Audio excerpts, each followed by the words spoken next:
Rurik foi um chefe vareg cujo nome está na fronteira entre a lenda e a história registrada. Ele viveu em uma época em que o poder era conquistado pelo remo e pela espada, e a autoridade era reivindicada por aqueles fortes o suficiente para mantê-la. De acordo com a tradição preservada na crônica primária, no ano de 862, as tribos guerreiras dos Rus, cansadas da desordem e das vinganças de sangue, convocaram um governante estrangeiro para trazer a lei onde reinava o caos. Rurik atendeu a esse chamado. Estabelecendo-se em Novgorod, Rurik fez mais do que reinar. Ele fundou uma dinastia. Seu governo marcou o início de uma ordem política duradoura ao longo das grandes rotas comerciais que ligavam a Escandinávia, as florestas dos eslavos e, mais adiante, o mundo bizantino. Embora os detalhes de sua vida sejam poucos e filtrados pela tradição posterior, seu papel histórico é inconfundível. Ele se tornou a base em torno da qual o poder inicial dos Rus surgiu. Quando Rurik morreu no ano de 879, o governo passou para seu parente, Oleg, o profeta, que governou como regente para o jovem filho de Rurik, Igor, garantindo a continuidade em vez do colapso, um ato tão crucial quanto a própria conquista. A partir deste momento começa uma das linhagens dinásticas mais longas da Europa. Rurik é tradicionalmente considerado o fundador da dinastia Ruríkida, a casa governante da Rússia de Kiev e de seus principados sucessores. Uma linhagem que resistiria à fragmentação, à dominação mongol e ao renascimento. Essa mesma linhagem acabou governando o Tsarado da Rússia, terminando apenas com a morte de Fiódor I no ano de 1598. Seja visto como um chefe histórico elevado pela memória ou como um fundador dinástico cujo legado superou sua vida, Rurik marca o momento em que terras dispersas se tornaram um reino e o governo passou a durar mais do que o governante. A história pode debater sobre o homem, mas não pode escapar de sua sombra. Esta é a história dele.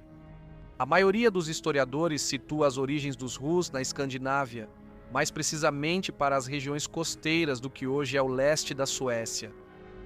De acordo com a teoria predominante, o nome Rus deriva de uma expressão do nórdico antigo que significa os homens que remam.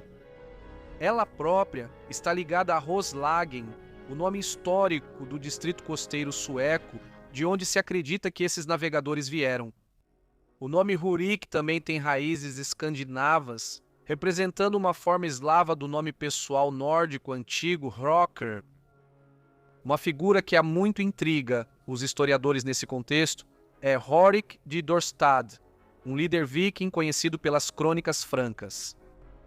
Horik pertencia a uma de duas dinastias rivais no nascente reino dinamarquês e ele pode ter sido sobrinho do rei Harald Klak.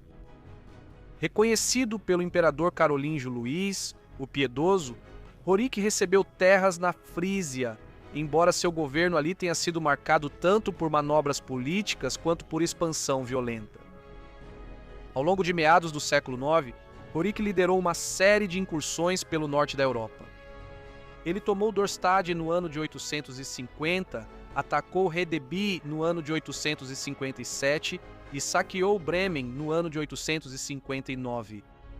Durante sua ausência, no entanto, seus próprios territórios foram devastados, provocando a ira do imperador, que o despojou de suas terras no ano de 860. Após esse momento, Horik desaparece dos registros históricos ocidentais por muitos anos. É durante esse silêncio que a tradição russa introduz Rurik.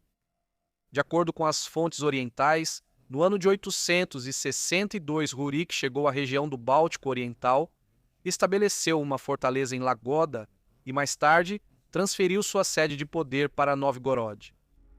Enquanto isso, as crônicas francas registram o reaparecimento de Horik no ano de 870, quando Carlos o Calvo restaurou suas terras frísias. No ano de 882, Horik é mencionado como falecido, embora nenhuma data precisa seja fornecida.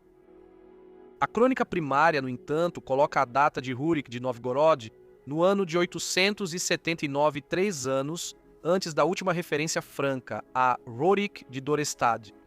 Fontes ocidentais ainda observam que o governante frísio havia aceitado o cristianismo sob influência franca.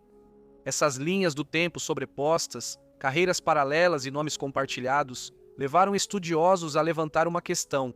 Seriam Rurik de Novgorod e Horik de Dorestad, na verdade, o mesmo homem? A primeira crônica de Novgorod é a crônica mais antiga sobrevivente da Rus da República de Novgorod. Escrita em antigo eslavo oriental, ela preserva uma versão da história inicial da Rus, que difere em aspectos importantes da crônica primária. Sobre Rurik, ela registra o seguinte relato. As tribos conhecidas como eslovenos, crivítios, Méria e Chudes se rebelaram contra os varegues e os expulsaram de volta para além do mar. Depois, eles começaram a se governar e fundaram suas próprias cidades, mas logo se voltaram uns contra os outros. A luta irrompeu por toda parte, a desordem se espalhou de cidade em cidade e não havia justiça entre eles.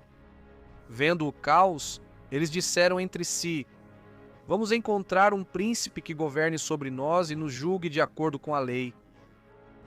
Eles atravessaram o mar até os varegues e disseram: nossa terra é vasta e rica, mas não há ordem nela. Venham e governem sobre nós. 3 irmãos partiram com suas famílias e guerreiros, trazendo uma força grande e poderosa. Eles chegaram a Novgorod.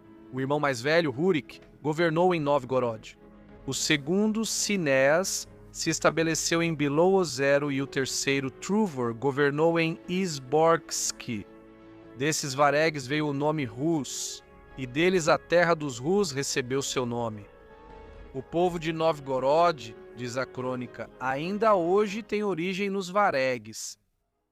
2 anos depois, Sinéas e Truvor morreram e Rurik assumiu o poder total, tomando para si a autoridade de seus irmãos e governando sozinho. Em todas as crônicas que sobreviveram, o relato é notavelmente consistente. Rurik surge como fundador de uma linhagem governante que viria a ser conhecida como a dinastia Rurik, uma casa que perdurou muito depois da fragmentação dos principados da Rus de Kiev. Quando sua vida se aproximava do fim, Rurik confiou seu reino a seu parente Oleg, colocando sob seus cuidados tanto o governo da terra quanto a tutela de seu jovem filho Igor, que ainda era muito novo para governar. O que se seguiu foi uma das sucessões dinásticas mais duradouras da história europeia. Os Ruríquidas governaram em linha masculina ininterrupta por 21 gerações desde a morte de Rurik, no ano de 879, até o falecimento do czar Fiódor I, no ano de 1598. Um período de mais de 7 séculos. Ao longo desse vasto período, inúmeras famílias principescas remontaram suas linhagens a Rurik, entrelaçando seu legado no tecido político da Europa Oriental. Hoje, os Rurikidas estão entre as casas reais mais antigas da Europa, com seu legado preservado não apenas em crônicas e coroas, mas também nos muitos ramos cadetes sobreviventes que continuam a reivindicar descendência do fundador Vareg, cuja liderança moldou o curso da história russa. Gostaria de agradecer imensamente a todos os meus membros. A contribuição de vocês é valiosa para a continuidade do canal e eu aprecio todos vocês imensamente. Um agradecimento especial a John Seitz e Stephanie Hassan. Espero que todos tenham gostado do vídeo. Se gostaram, não esqueçam de curtir, se inscrever e compartilhar. E nos vemos em breve para mais um vídeo do History Profiles.